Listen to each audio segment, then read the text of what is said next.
السلام علیکم ورحمۃ اللہ وبرکاتہ۔ نعت ریسرچ سینٹر کی جانب سے آج میں جس کتاب کا تعارف کرانا چاہ رہا ہوں وہ ہے اردو نعت کی شعری روایت۔ یہ اکادمی بازیافت نے چھاپی تھی۔ اس میں سبی رحمانی نے اس کو مرتب کیا تو تعریف، تاریخ، رجحانات اور تقاضے یہ تمام ذہن میں رکھا کہ نعت کی تعریف کیا ہے اور کیسے کی گئی ہے، تاریخ کو کیسے بیان کیا گیا ہے، رجحانات کیا کیا پیدا ہوئے ہیں، تقاضے کیا ہیں۔ ایک بات یہ کہ میں نے کسی بھی میرا نعتیہ حوالے سے نعت کے لوگوں سے رابطہ رہا ہے، لیکن میں نے اتنا فکر مند کسی کو نہیں دیکھا کہ نعت کے حوالے سے اس کے متن کو، اس کے اسٹائل کو خوبصورت بنانے کے لیے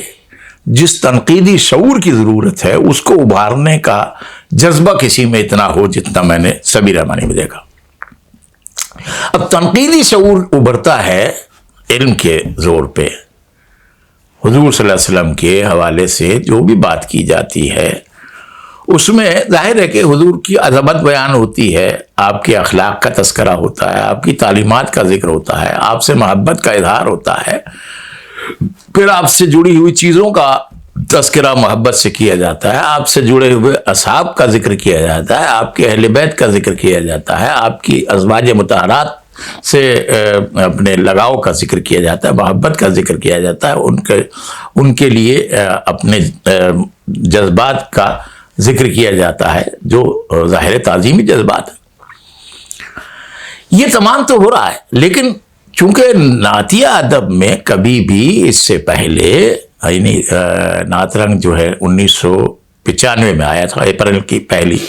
اپریل میں پہلا شمارہ آیا تھا، اس میں تنقیدی وہ نمبر تھا، تنقید نمبر تھا، اور اس میں تنقیدی حوالے سے کچھ تحریریں تھیں۔ اس میں میری بھی ایک تحریر تھی اور رشید وارسی کی بھی تھی، ادیب رائے پوری کی بھی تھی، آسی کرنالی صاحب کی بھی۔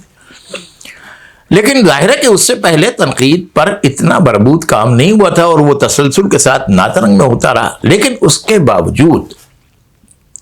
سبی رحمانی میں ایک جستجو کا اور کیوریوسٹی کا جذبہ ہے۔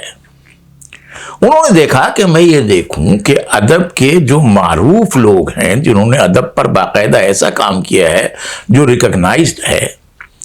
ان لوگوں نے اگر نعت پہ کوئی کام کیا ہے یا کوئی بات کی ہے تو وہ کیسے کی ہے، اور وہ ظاہر ہے کہ وہ ادبی سطح پر بھی اور سندی سطح پر بھی، دونوں سطح پر قابل قبول ہوگی۔ چنانچہ انہوں نے بہت تلاش کیا اور نعت کی تعریف، تاریخ، رجحانات اور تقاضوں پر جب انہوں نے کام کرنا شروع کیا تو ان کو یہ کتاب مرتب کرنے میں آسانی ہوئی۔ تو انہوں نے دیکھا کہ اس میں کن کن لوگوں کو شامل کرنا ہے۔ اس میں ڈاکٹر رفیع الدین اشفاق، ڈاکٹر آفتاب احمد نقوی، ڈاکٹر سید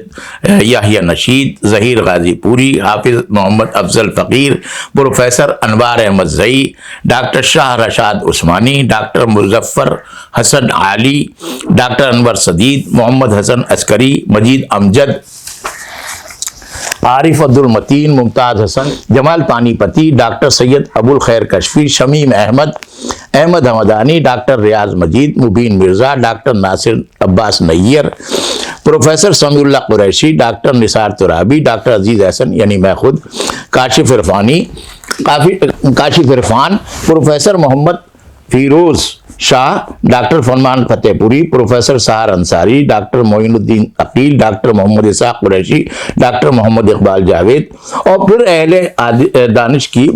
مختصر آراء میں بہت سارے لوگوں کو شامل کیا۔ جو بات سامنے آئی وہ یہ تھی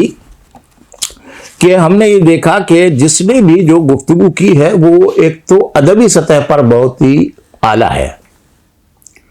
جس نے تحقیق کی بات کی اس نے واقعاً تحقیق کا حق ادا کر دیا، جیسے ڈاکٹر رفیع الدین اشفاق۔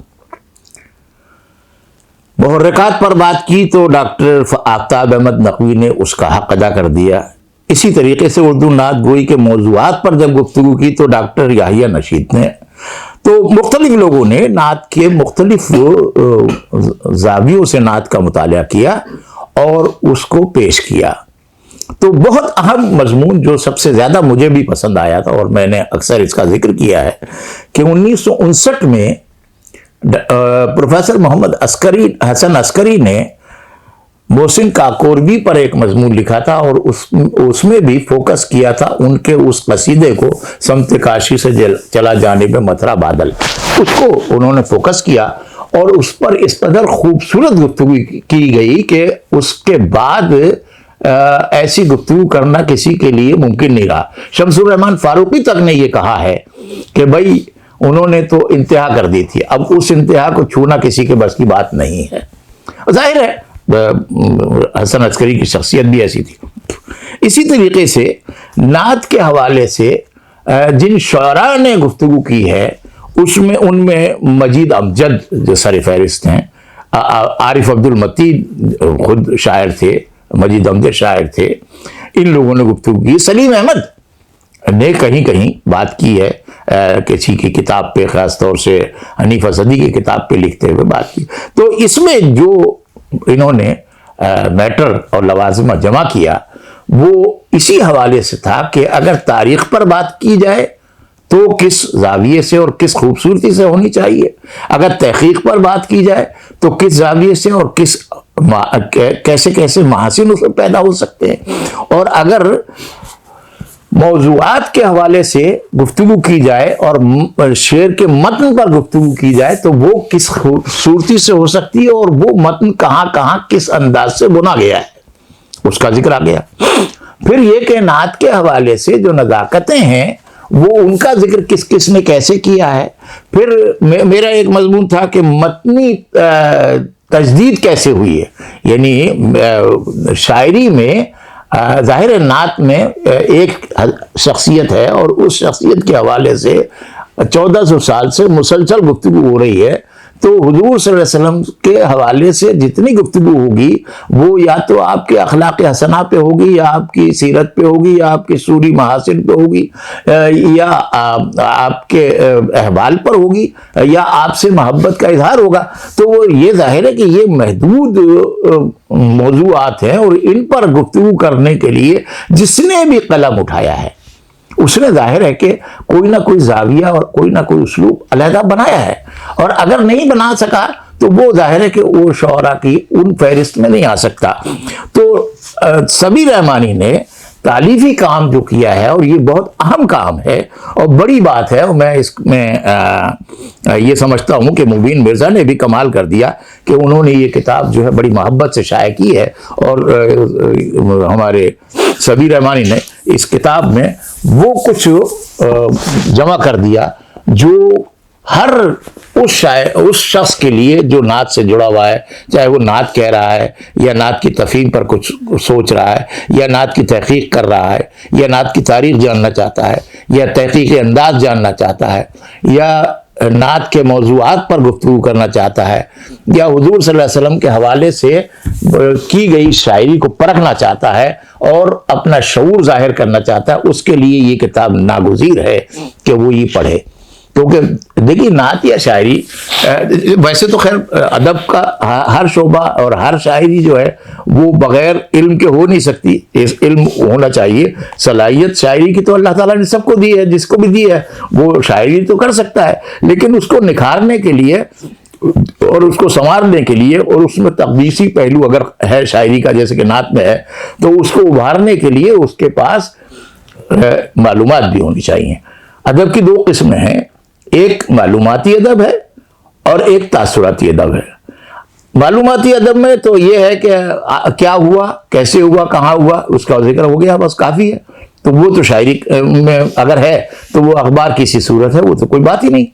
لیکن جب تاثرات آ رہے ہیں، شاعر تو تاثرات بیان کرتا ہے، جذبات اور احساسات اس میں ڈالتا ہے، تو وہ تاثراتی ادب ہے. لٹریچر آف پاور کہا ہے. تو لٹریچر آف پاور جو ہے اس کو پرکھنے کا اور اس کے اندر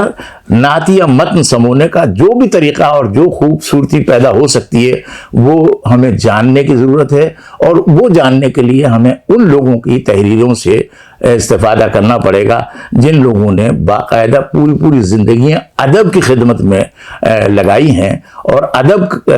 کے حوالے سے انہوں نے ایک مقام حاصل کیا ہے۔ تو اس میں جتنے بھی لوگوں کا